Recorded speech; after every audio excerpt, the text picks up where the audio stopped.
Des nouveaux bureaux, de futurs logements, la réhabilitation du quartier de la Part-Dieu prend forme. Le chantier est gigantesque. Il fait souvent râler, mais suscite aussi intérêt et curiosité. Alors pour les satisfaire, il marche.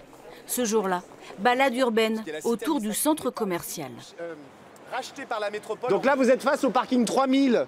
Et on va en parler, qui est donc fermé, vous le savez, par rapport à cette transformation-là, et qui va disparaître. Depuis 5 ans maintenant, une fois par mois, l'association Nomadland propose ces visites urbaines de la Part-Dieu. Contre toute attente, elles ont trouvé leur public. On pensait que ça allait démarrer très lentement et que le public allait se construire doucement. Et en fait, on s'est rendu compte que les gens étaient très intéressés par ce projet-là, très surpris et surtout avaient envie de comprendre ce qui se passait.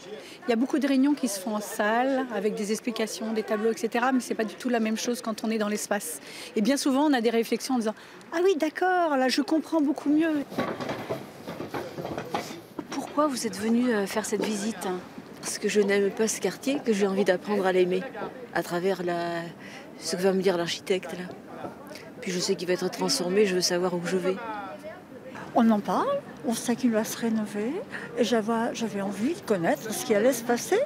Parce que j'ai vécu ici pendant 20 ans, en travaillant ici pendant 20 ans, et je suis extraordinairement surprise.